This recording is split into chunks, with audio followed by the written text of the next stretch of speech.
Hello students, आज हम बात करने वाले हैं हमारे रसशास्त्र के चैप्टर भस्म की, जो कि मुझे लगता है मोस्ट ऑफ द स्टूडेंट्स को सबसे ज़्यादा भारी लगता होगा या फिर भारी चैप्टर्स में से एक।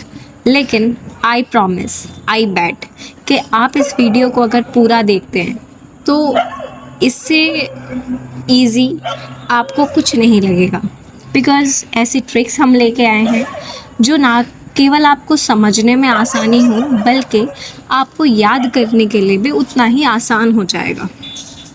तो सबसे पहले मैं आपको बता देती हूँ कि मैंने इस नोट्स में सारी भस्म तो कवर नहीं की हैं जो कि सिलेबस में हैं, लेकिन वो भस्म कवर की है जो इम्पॉर्टेंट है, राइट। जो लास्ट ईयर क्वेश्चंस आए हैं NCISM वाले सिलेबस के अकॉर्डिंग, तो उसमें से जो इम्पोर्टेंट है वो मैंने कवर किया है। सबसे पहले हम भस्म का मैं आपको बता दूं कि क्या क्या हेडिंग्स हैं और क्या क्या एग्ज़ाम में पूछा जाता है। तो सबसे पहले थेरेप्यूटिक प्रॉपर्टीज़ आपको पता होनी चाहिए, उसकी मात्रा आपको पता होनी चाहिए। अनुपान भी यहाँ पर इम्पॉर्टेंट है। वैसे तो आप अनुपान को उष्ण, जल, मधु ये सारी चीज़ें लिख सकते हैं, लेकिन यहाँ पर एक स्पेसिफिक अनुपान यहाँ पर बताया गया है जो कि पूछा भी जाता है, तो आप इसे एक बार ज़रूर याद करेंगे। निवारण क्या है? अगर आप उसका अशुद्धि, सेवनजन्य विकार या फिर ज़्यादा मात्रा में या फिर बिना किसी डॉक्टर के प्रिस्क्राइब किए उस चीज़ को ले रहे हैं तो आपके क्या क्या विकार उत्पन्न हो सकते हैं और उसकी शांति कैसे होगी। तो जो शांति का उपाय है वो निवारण है, राइट।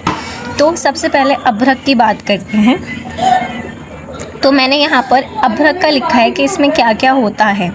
ये आप सबके हिसाब से लिख सकते हैं। अभ्रक, विक्रांत नहीं है, अभ्रक, माक्षिक, भस्म। तो माक्षिक में क्या होता है? कॉपर होता है, आयरन होता है। तो आप लिख सकते हो कि माक्षिक में आपको कॉपर मिलेगा, आयरन मिलेगा।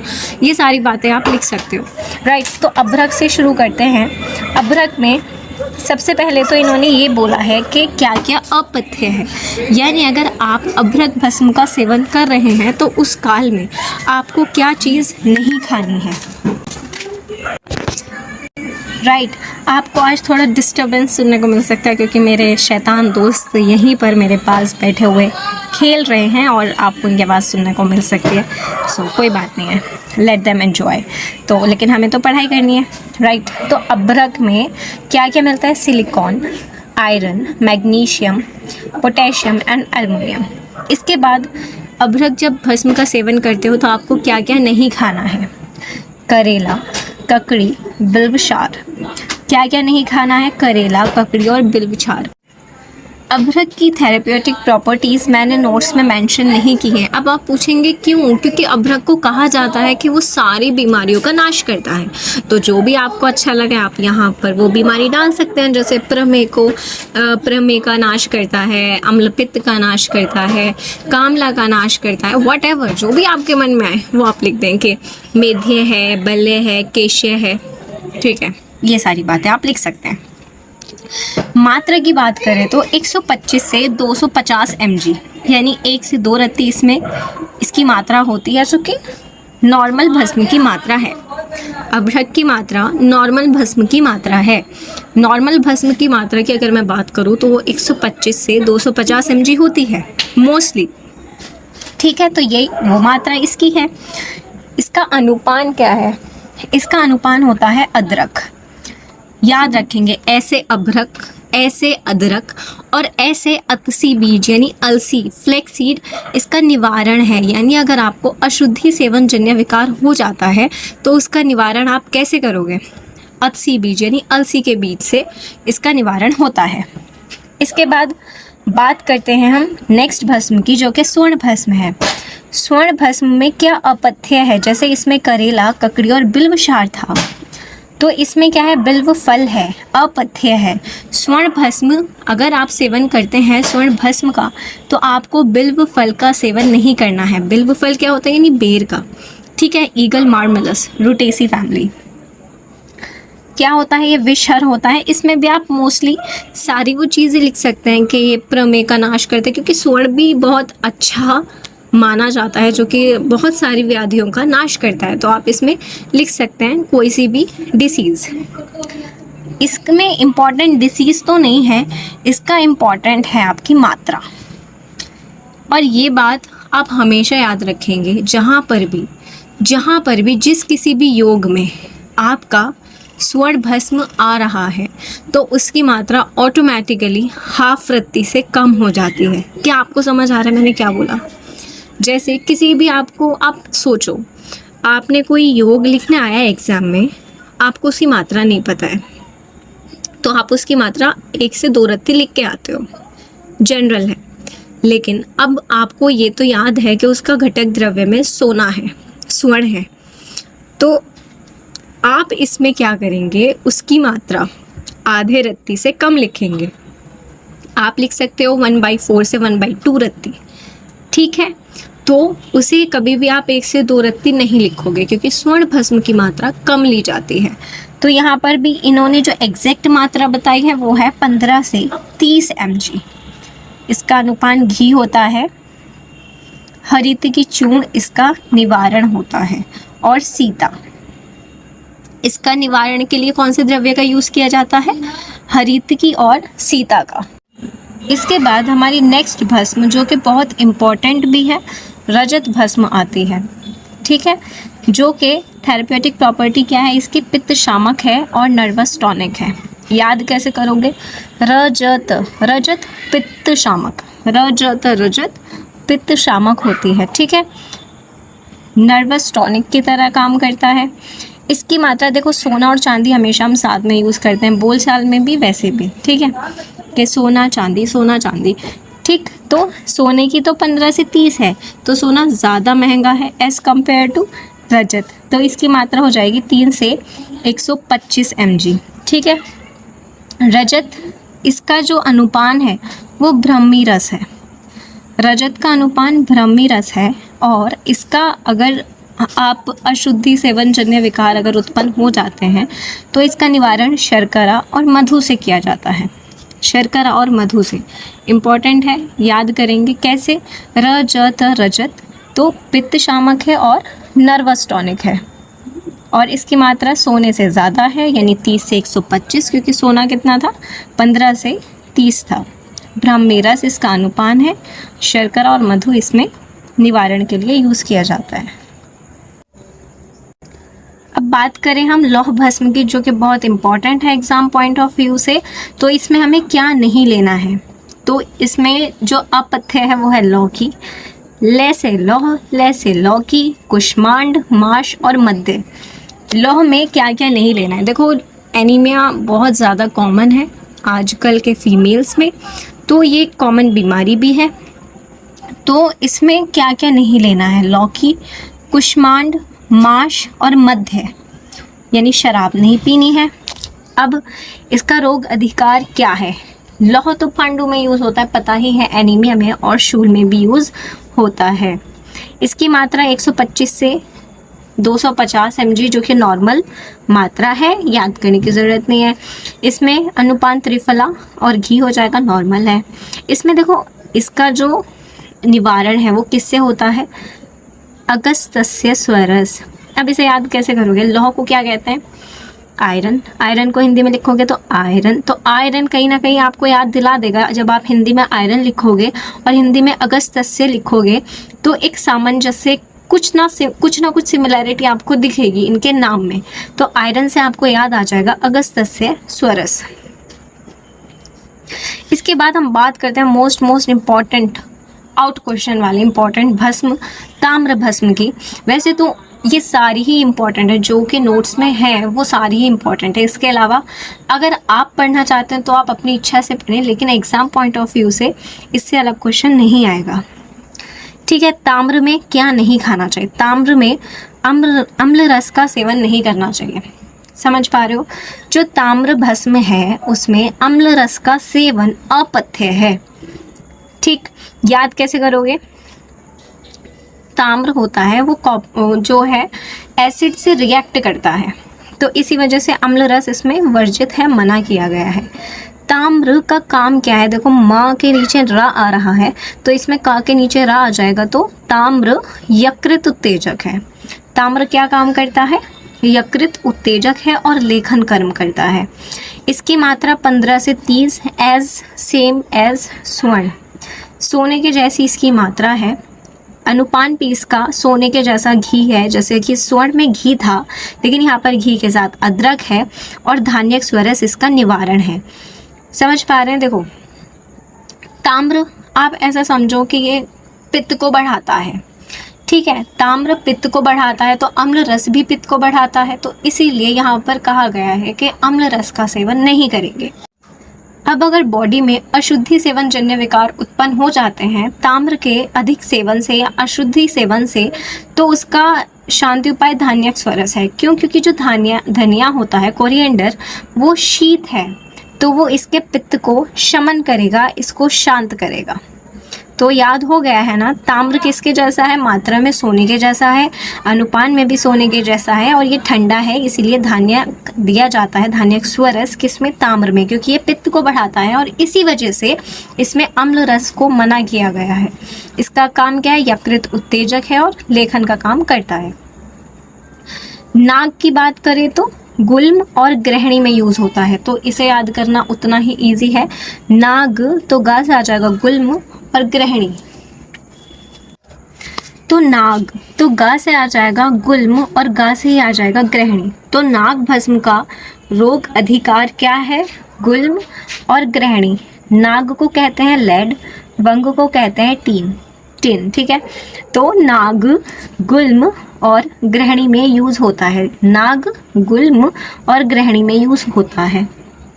अगर आपको कोई भी चीज़ याद नहीं होती है ना, तो उससे उसके नाम से उसका काम बन जाता है। ये एक समझो बात, उसको नाम, उसका जो नाम है पहले उसे पकड़ो, उसे समझो कि उससे कहीं उसका कुछ रिलेट तो नहीं हो रहा, ठीक है।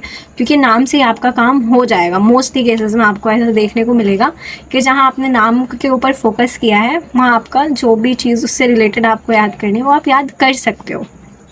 तो जैसे नाग में गा से गुल्म हो गया, गा से ग्रहणी हो गया। हाँ, एक बात ये और है कि जो भस्म मैं आपको बता रही हूँ इसके थेरेप्यूटिक यूज़ मैंने 1, 2 या 3 लिखे हुए हैं बस। इसके अलावा आप और भी बनाकर लिख सकते हो, लेकिन ये इंपॉर्टेंट है, ठीक है। नाग का गुल्म और ग्रहणी, इसकी मात्रा देखो 60 to 125। नाग की मात्रा 60 to 125 है, याद रखेंगे। इसका एरो नीचे को जा रहा है यानी ये इधर को बढ़ेगा। इधर देखो, सोना चांदी का पेयर होता है, इसमें एरो नीचे को जाता है यानी सोने से मात्रा बढ़ेगी, चांदी की ज़्यादा होगी। ऐसे ही नाग वंग में नाग से एरो नीचे को जा रहा है यानी नाग की कम होगी और वंग की ज़्यादा होगी। तो नाग की कितनी होगी? 60 to 125, और वंग की कितनी हो जाएगी? 125 to 250, ठीक है। यानी आधा से 1 रत्ती और 1 से 2 रत्ती इसकी मात्रा है। दोनों का अनुपान हरिद्रा स्वरस है, याद करना भी इजी है। नाग तो इसका जो निवारण का औषध है यानी औषधि या निवारण के लिए वो है गंधक। नाग, गुल्म, ग्रहणी और गंधक ही इसका निवारण है। तो समझ आ गया? नाग, गुल्म, ग्रहणी, गंधक। नाग, गुल्म, ग्रहणी, गंधक। स्वरस हरिद्रा रस इसका अनुपान, हरिद्रा स्वरस या हरिद्रा रस ही होगा। 60 to 125 mg और 125 से 250 mg इसकी मात्रा हो जाएगी क्योंकि ये नीचे की तरफ बढ़ेगा, ठीक है। वंग की बात करें तो कास, श्वास, क्षय और कृमि में यूज़ होता है, इसे याद करेंगे। किस में यूज़ होता है? कास, श्वास, क्षय और कृमि में इसकी मात्रा होती है 120 से 250 mg, ठीक है। 120 से 250 mg और हरिद्रा स्वरस इसमें होता है और इसका जो निवारण है वो मेषरंगी है। इसे मैंने याद किस तरह से किया था, आप एक बार समझने की कोशिश करो तो शायद आप समझ पाओ। देखो, वंगश्चय, जब हम कोई श्लोक लिखते हैं ना तो वंगश्चय, जहाँ पर छः आ जाता है और उसकी संधि हो जाती है तो हम चय लिख देते हैं, तो वंगश्चय, इस तरह से लिख देते हैं हम। तो यहाँ पर भी इसी तरह से हमने याद किया है, तो बस यहाँ पर वंगश्च इस तरह से याद कर लिया, ठीक है। तो इस 6 से आ जाएगा, इस क्षत्रिय वाले कक्षा वाले से आ जाएगा 6, तो 6 से याद आ जाएगा हमें कास, श्वास और कृमि, क्योंकि इन सब में क्या हो जाता है, 6 हो जाता है, 6 कास में, श्वास में और कृमि में, ठीक है। तो इस कक्षा वाले 6 का तो हो गया। श्रम वाले 6 का हम याद करेंगे मेषश्रृंगी, इसमें क्या आ जाएगा, मेषश्रृंगी। तो इसका निवारण कैसे होता है, मेषश्रृंगी से, ठीक है। अब यशद बहुत इजी है। तो यशद जो है इसमें 3 शब्द आ रहे हैं, य, श और द।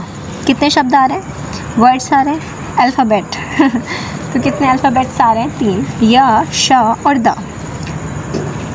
तो इसने 3 का ग्रुप बना लिया है। तो क्या बनाया है, 3 का ग्रुप। तो जी से आ जाएगा ग्रहणी, पी से आ जाएगा प्रमेय, जी से आ जाएगा ग्रहणी, आर से आ जाएगा राजयक्ष्मा, पी से आ जाएगा प्रमेय। तो यशद है 3 शब्द का, इसने 3 का ही क्या बनाया है, ग्रुप, जिसमें जी से आ जाएगा ग्रहणी, आर से आ जाएगा राजयक्ष्मा, पी से आ जाएगा प्रमेय। तो इसका रोग अधिकार क्या हो गया, ग्रुप हो गया। अब इसमें 3 ही, इसकी मात्रा में भी 3 ही शब्द आएंगे। तो 3 शब्द का मतलब है 1, 2, 5 कितने हो गए टोटल, 3। तो ये इसकी मात्रा कितनी हो गई, 125 हो गई। समझ आ गया, समझ आ रहा है। यशद ने 3 का ग्रुप बना लिया है। तो यशद 3 हो गया, ग्रुप बनाया है तो ग्रहणी, राजयक्ष्मा और प्रमेय, और 3 ही का ग्रुप मात्रा में बनाया है 125 mg। और अनुपान में भी 3 का ग्रुप इन्होंने बनाया है, शहद, शहद यानी मधु। और निवारण के लिए भी इन्होंने 3 का ग्रुप बनाया है, बहस यानी। अब इसकी पूरी स्टोरी सुनो। यशद है, उसे किसी से बहस नहीं करनी है, वो सबसे लड़ाई भिड़ाई से दूर रहता है, वो किसी से बहस नहीं करता, वो अपने 3 के ग्रुप में ही रहता है, ठीक है। तो वो किसी से बहस नहीं करता। तो बी से आ जाएगा बला, एच से आ जाएगा हरितकी, एस से आ जाएगा शर्करा। समझ आ गया। यशद है, उसने 3 का ग्रुप बनाया है, मात्रा में भी 3 का ग्रुप बनाया है, अनुपान में भी 3 का ग्रुप बनाया है, और निवारण में भी 3 का ग्रुप बनाया है, ठीक।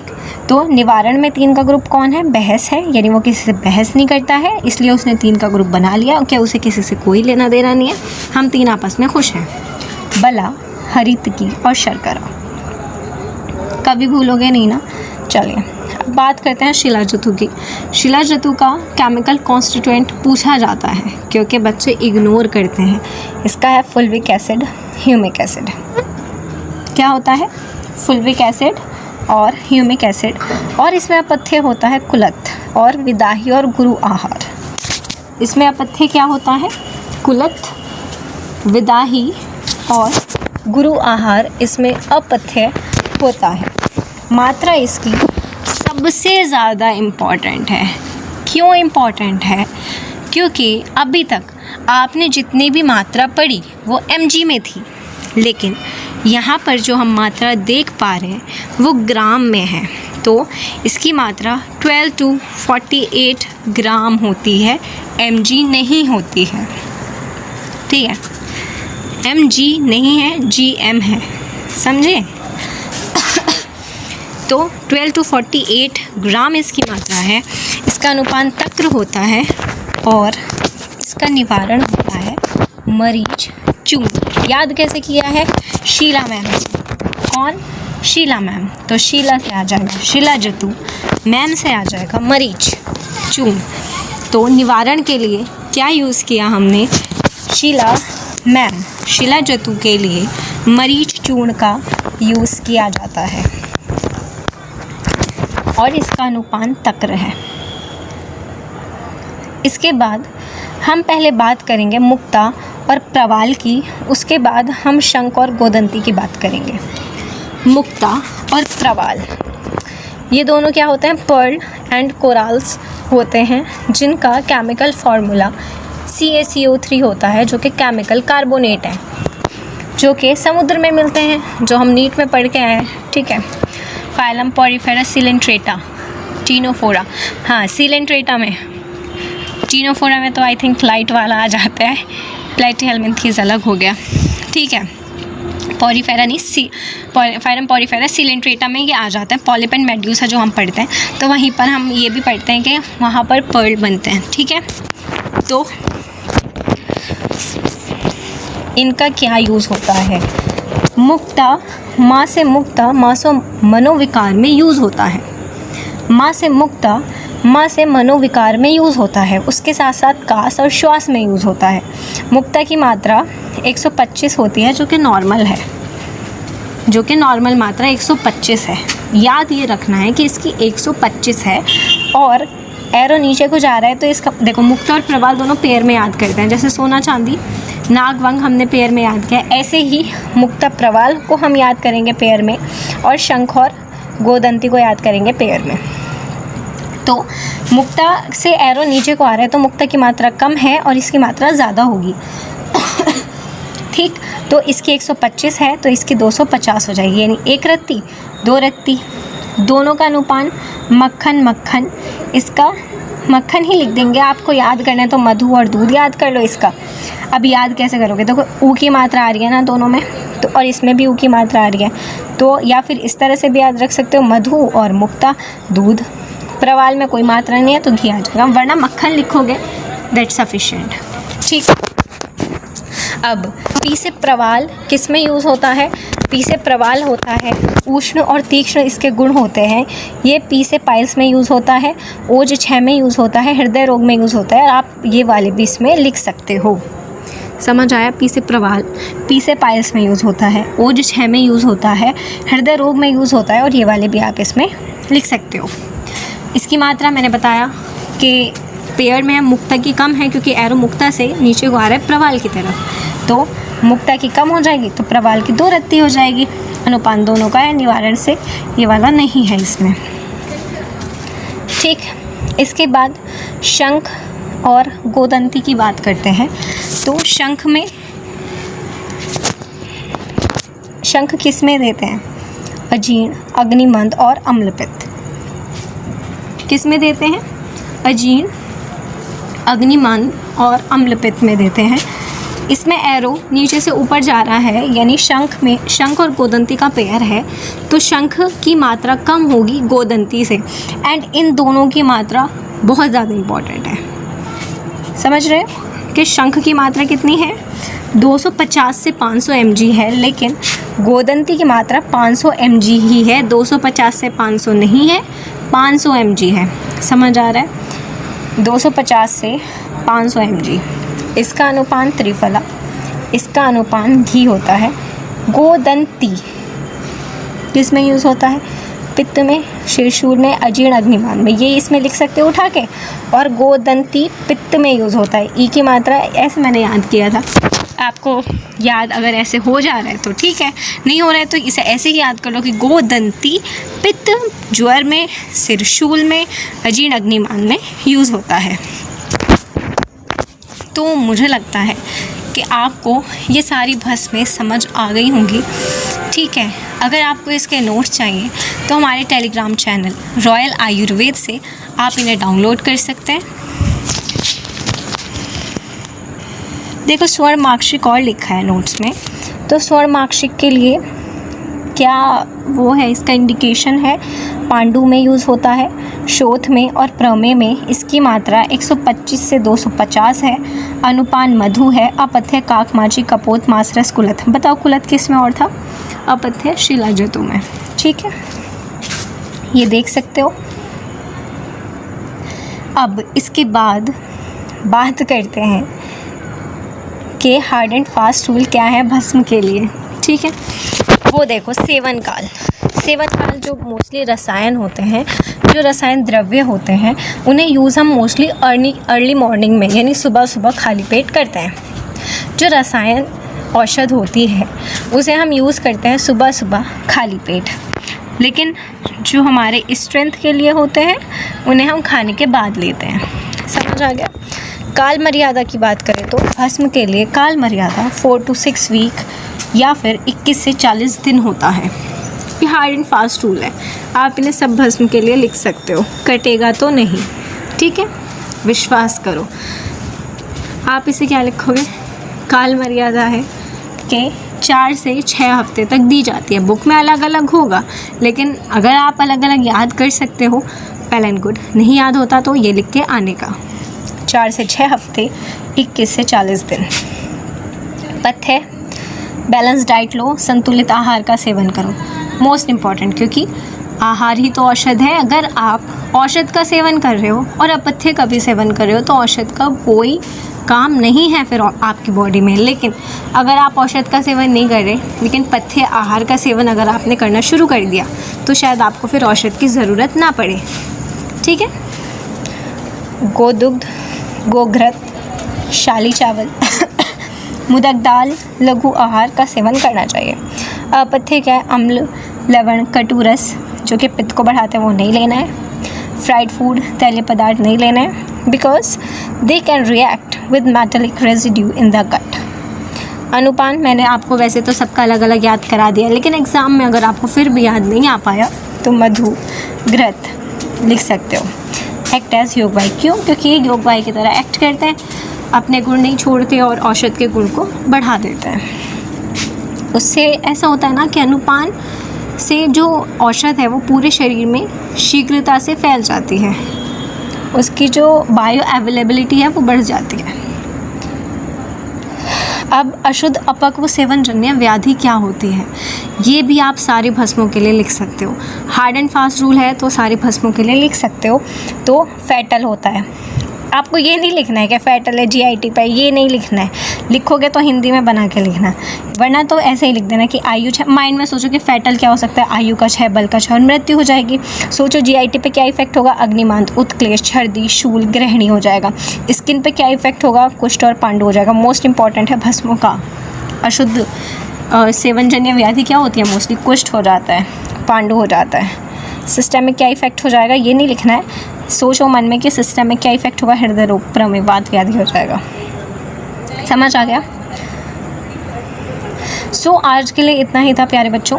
मुझे लगता है आज के बाद आप कभी भस्म से डरेंगे नहीं, आपको लगेगा नहीं कि मुझे भस्म आती ही नहीं है। ठीक है, तो इतनी भस्म आप करेंगे, यही इंपॉर्टेंट थी। अगर आपको सारी करनी है तो आप बुक से पढ़ सकते हो।